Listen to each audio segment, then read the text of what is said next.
ನಮಸ್ಕಾರ ಸ್ನೇಹಿತರೆ, ನಾನು ಹುಸೇನ್ ಸಾಬ್ ವಣಗೇರಿ. ಬಹುಶಃ ಕಳೆದ ಒಂದೆರಡು ತಿಂಗಳ ಹಿಂದೆ ನಮ್ಮ ಗ್ರಾಮದ ಶ್ರೀ ಶಿವಶರಣಪ್ಪ ಬಳಗಾರ್ ಸರ್ ಅವರು ಫೇಸ್ಬುಕ್ಕಲ್ಲಿ ಒಂದು ಪೋಸ್ಟನ್ನು ಹಂಚ್ಕೊಂಡಿದ್ದರು.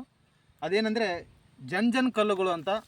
ಅಂದರೆ ನಮ್ಮ ಪ್ರಕೃತಿಯ ಸುತ್ತಮುತ್ತಲಿರ್ತಕ್ಕಂಥ ನೈಸರ್ಗಿಕ ಸಂಪತ್ತುಗಳಲ್ಲಿ ಭಾಳಷ್ಟು ವಿಸ್ಮಯಕರ ಆಗಿರ್ತಕ್ಕಂಥ ಸಂಗತಿಗಳನ್ನು ನಾವು ಗಮನಿಸಿರ್ತೀವಿ. ಸೊ ಶಿವಶರಣಪ್ಪ ಸರ್ ಅವರು ಇತ್ತೀಚೆಗೆ ಒಂದು ಜನ್ ಅನ್ನುವಂತಕ್ಕಂಥ ಒಂದು ಕಲ್ಲುಗಳ ಪೋಸ್ಟ್ಗಳಲ್ಲಿ ನಮ್ಮ ಊರಿನ ಕಗ್ಗಲ ಬಸವಣ್ಣ ದೇವಸ್ಥಾನದ ಹತ್ತಿರ ಇರ್ತಕ್ಕಂಥ ಒಂದು ಕಲ್ಲು ಶಬ್ದ ಮಾಡ್ತಕ್ಕಂಥ ಕಲ್ಲು. ಬಹುಶಃ ನಾವು ಇದನ್ನು ಭಾಳಷ್ಟು ಸೂಕ್ಷ್ಮವಾಗಿ ಗಮನಿಸಿದಾಗ ಅಥವಾ ನಾವು ಇದನ್ನು ಹೆಚ್ಚು ಅಧ್ಯಯನ ಮಾಡಿದಾಗ ನಮಗೆ ತಿಳಿದು ಬರ್ತೈತಿ. ಇದಕ್ಕೆ ಅಗ್ನಿಜನ್ಯ ಶಿಲೆಗಳಿಂದ ರಚಿತವಾಗಿರ್ತಕ್ಕಂಥ ಒಂದು ಕಲ್ಲುಗಳು. ಹೇಗೆ ಹಂಪಿಯ ಶ್ರೀ ವಿಠ್ಠಲ ದೇವಸ್ಥಾನದಲ್ಲಿರ್ತಕ್ಕಂಥ ಕಂಬಗಳು ಹೇಗೆ ಶಬ್ದವನ್ನು ಮಾಡ್ತವೆ ಅಥವಾ ಹಂಪಿ ದೇವಸ್ಥಾನದಲ್ಲಿರ್ತಕ್ಕಂಥ ಸಂಗೀತವನ್ನು ನೀಡ್ತಕ್ಕಂಥ ಕಲ್ಲುಗಳೇನಿದಾವಲ್ಲ, ಅದೇ ಥರವಾಗಿರ್ತಕ್ಕಂಥ ಕಲ್ಲುಗಳು ನಮ್ಮ ಸಾಕಷ್ಟು ಈ ಒಂದು ಪರಿಸರದಲ್ಲಿ ನಮಗೆ ಲಭ್ಯವಾಗ್ತಕ್ಕಂಥದ್ದು. ಸೊ ಅದೇ ಥರನಾಗಿರ್ತಕ್ಕಂಥ ಈ ಕಲ್ಲು ವಿಶಿಷ್ಟವಾಗಿದ್ದು ಅಂದ್ರೇನು, ಈ ಕಲ್ಲಿನ ಯಾವುದೇ ಭಾಗದಲ್ಲಿ ಜಜ್ಜಿದ್ರು ಕೂಡ ಒಂದು ವಿಭಿನ್ನವಾಗಿರ್ತಕ್ಕಂಥ ಅಥವಾ ಒಂದು ದೇವಸ್ಥಾನದ ಗಂಟೆಯ ನಾದ ಹೇಗೆ ಹೊಮ್ತೈತಲ್ಲ ಆ ಥರನಾಗಿರ್ತಕ್ಕಂಥ ಶಬ್ದವನ್ನು ಈ ಕಲ್ಲು ಮಾಡ್ತೈತಿ. ಉದಾಹರಣೆಗೆ ನಾವು ನೋಡೋದಾದರೆ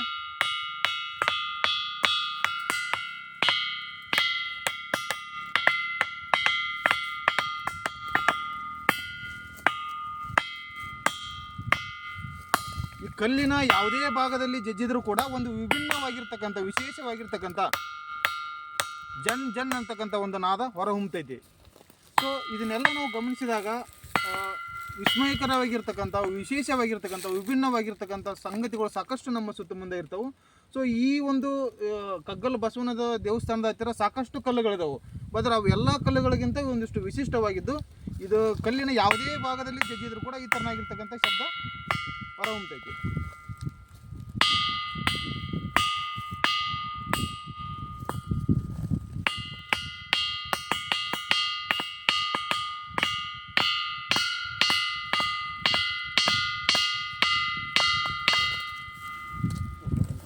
ಧನ್ಯವಾದಗಳು. ನೀವು ಆಚೆ ಕೊಟ್ಟು ನಾನು ಆಚೆ ಕೊಡ್ತೀನಿ.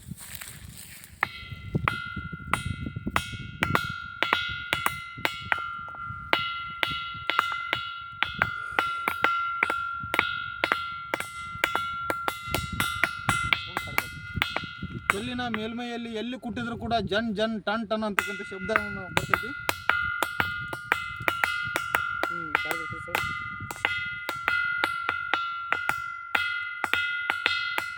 ಸೊ ಇದು ವಿಭಿನ್ನವಾಗಿರ್ತಕ್ಕಂಥದ್ದು ಒಂದು ಶಬ್ದವನ್ನು ಸೂಚಿಸ್ತಕ್ಕಂಥ ಕಲ್ಲು. ಅದೇ ಬೇರೆ ಕಲ್ಲಿಗೆ ಜಜ್ಜಿದ್ರೆ ಈ ಥರನಾಗಿರ್ತಕ್ಕಂಥ ಶಬ್ದ ಬರೋದಿಲ್ಲ. ಆ ಕಲ್ಲಲ್ಲಿ ಜಜ್ಜಿರಿ ಅಲ್ಲಿ ಟಕ್ ಟಕ್ ಅಂತಕ್ಕಂಥ ಶಬ್ದ ಬರುತ್ತೆ. ಬಟ್ ಈ ಕಲ್ಲಲ್ಲಿ ನಾವು ಜಜ್ಜಿದ್ರೆ ಜನ್ ಅಂತಕ್ಕಂಥ ಶಬ್ದ ಬರುತ್ತೆ.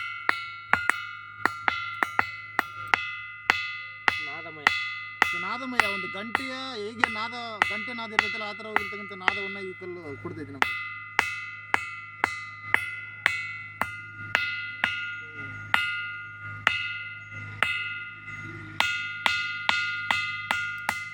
ಗುಡಿಯಲ್ಲಿ ಗಂಟೆ ಹೊಡೆದ್ರೆ ಹೆಂಗೆ ಟನ್ ಅಂತಕ್ಕಂಥ ನಾದ ಬರುತ್ತಲ್ಲ,